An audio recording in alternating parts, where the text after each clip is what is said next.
Welcome to Dragon Defenders by Imagiverse. In today's video, I will run you through the different elements of the map and how to play. I will also walk you through the tutorial, so you know how to get started. The first thing we're going to start off with is the settings room. In here you can change different things about the game. Here you can turn cutscenes on and off. They're pretty cool, so I would advise against it, but if you are playing through the game again and don't want to see them, this will help. Next, you can change the difficulty of the game. If the game is feeling too hard or too easy, come in here anytime and adjust it to your liking. The game uses a lot of items in your inventory to play it, and the order of those items can be changed here in the item layout setting. The three layouts change the order of the tools, towers, and weapons, respectively, when they are given to you in your inventory. Of course, you can always take the time to rearrange items at the start of a level if none of these layouts work for you. This setting will turn off and on the dragon information book that is given to you in the levels to look up information. Path wisps help show you where enemies are going to walk, so only turn these off if you're experiencing lag in-game from them. You can adjust when a health bar will show up over a dragon tower here, from 1/4 health left on the tower to 3/4 health left. This helps remind you to go heal the tower or tells you when the tower is about to be defeated. You can change the radius of the valid placement particles here to your personal preference. Finally, if you are a streamer wanting to play this game, please turn off the music slider in your Minecraft settings, as the music will likely be copyright claimed. Okay, we're ready to start the map. Walk up to the open map in the lobby and interact with it. On computers, right-click the map. On phones, press the button that shows up in the bottom middle of your screen. On consoles, use the Interact button that is suggested on your screen. Here, the first cutscene will play. If you ever get stuck or want to skip a cutscene, an exit button is behind you. Even if you turned off cutscenes, the first one will still play. We now spawn in the first of 3 world maps. Here levels are displayed, entered, and unlocked. Walking near a level flag will display relevant information on the sidebar. Some levels unlock weapons, tools, and new dragons. Some levels have special nests that need to be protected to unlock new dragon towers. It is possible to lose a nest but still win the level. However, the dragon nest must be protected in order to unlock the new dragon tower. The level info will tell you the status of the unlock and if you need to try again. Not all levels need to be won to progress, as beating individual levels will unlock others in the past that connect to them. However, it is recommended that you play and beat every level. When playing levels, a score is calculated based off of how you play. Play a level multiple times to get a higher score. To start a level, interact with the level flag. We're going to play through the tutorial now. Each level has a bit of a story to it, so make sure you pay attention to the Dragon King. Enemies spawn from green arrows and follow paths to loot and egg piles. You can see the path wisps we talked about earlier in settings, showing the path the enemies are going to take. The main point of the game is to place dragon towers to stop baddies from stealing the dragon's loot or break their eggs. Dragon towers cost currency to place down and come in a variety of types and attacks. Defeat enemies or find gold in hidden treasure chests around the map to gain more currency. The first part of the tutorial is placing a dragon warrior tower. You can see that I have the tower selected in my inventory. As I walk near blocks I can place the tower on, green ticks show up where it can be placed. Towers cannot be placed directly next to each other, and red X's will show off-limit blocks.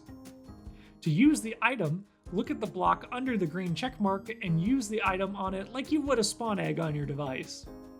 Right-click on computers, the button suggested on your console, or a quick tap on the block for phones and tablets. Towers can only attack enemies within their attack radiuses, as shown by the pink circle around them. You can increase the attack radius by upgrading towers or using different types of towers that can attack further to hit faraway enemies. Next, to start the first wave, head over to the treasure pile and interact with it. You will now see enemies spawning and the tower will take them out. If you placed your tower in a bad spot that allowed bad guys to get past, no worries. Interact with the treasure pile again to restart the level. Once the first wave is done, we will now use the upgrade tool to upgrade the warrior dragon. Hold this tool next to the tower to see the upgrade cost and current level of the tower. Towers can be upgraded twice to reach level 3. The higher level of tower, the stronger they are. This tool also shows you the attack radius of the tower in pink. Interact with the item on the tower to upgrade the warrior dragon tower. Now you can start wave 2 by interacting with the treasure pile again. For the final build phase of the tutorial, you can buy more dragon towers or upgrade the one you placed down. Use up your currency and start the last wave by interacting with the treasure pile. Once the wave is done, the fireworks will show that you won the level.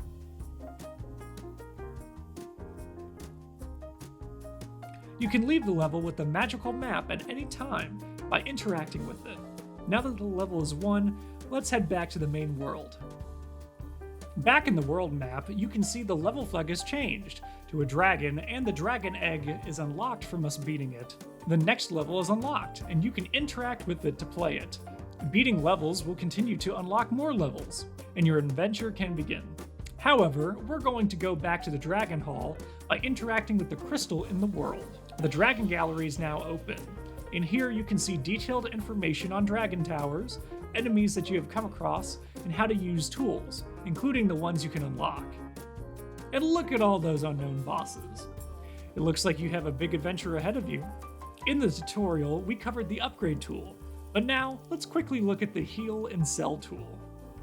Hold the heal tool to look at nearby dragons' health. Interact with the heal tool on towers when their health is damaged. Healing restores 1/4 of a dragon's health, but always costs 5 currency. At the end of each wave, all dragons heal 1/8 of their health for free. Healing a dragon can also wake them up if they are magically sleeping in battle. Hold the sell tool if you want to see the value of selling a tower. Interact with the tool on a tower to sell it. You will only get 2/3 the value to place and upgrade that tower back, so sell wisely. However, during build phases, any dragon tower placed can be sold back for full value, so feel free to play with tower layouts at this time. There are 3 unlockable tools in the game.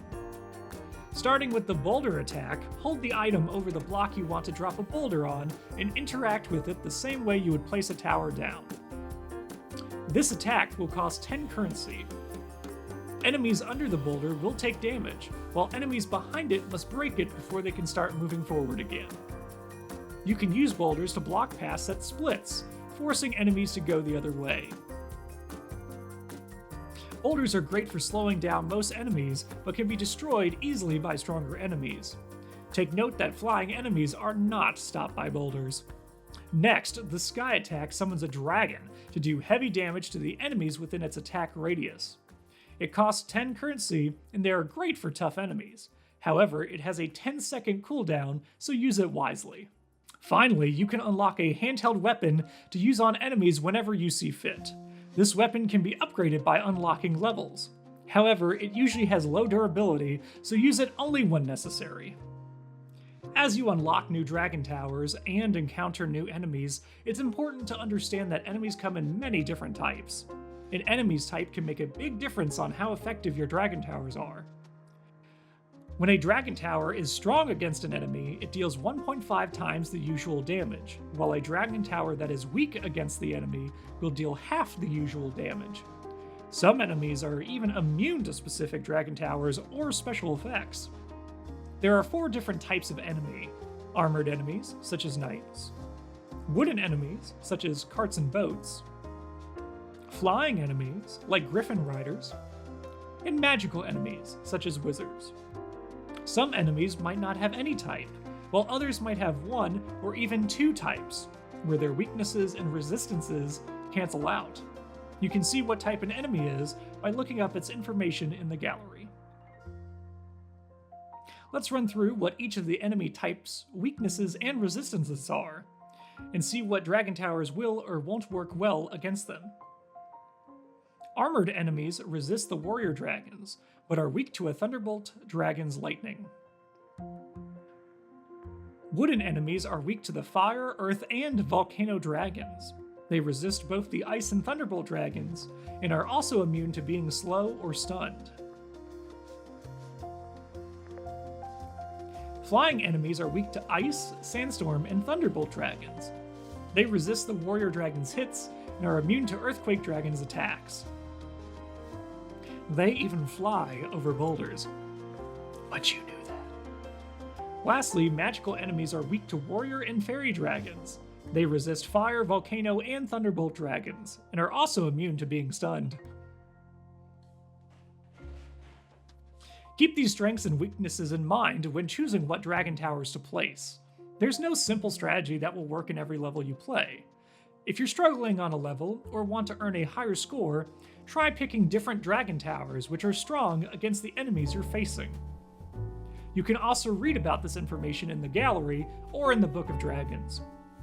By now, you should be prepared to defend against almost everything the kingdom can throw at you, but if you make it far enough, you might be in for a surprise. There are wizards out there who can disguise other enemies as sheep. You can tell when a sheep is an enemy as it will sparkle with magic, or will be wearing a hat. Most dragon towers won't try to attack disguised enemies, but the disguise can disappear if the enemy is attacked. Use your weapon attack or other items to reveal the enemy, or place fairy dragon towers who can see through the enemy disguise. There are also witches who can make your towers fall into a magical sleep. If your dragon towers are asleep during an enemy wave, you can heal them to wake them up. Don't worry if they fall asleep on their own out of combat, they'll wake up as soon as the next wave starts. And that's everything we have to show for this tutorial. If you have any other gameplay questions, feel free to leave them in the comments.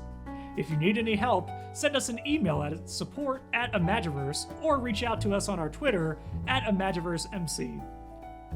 Good luck and have fun with Dragon Defenders!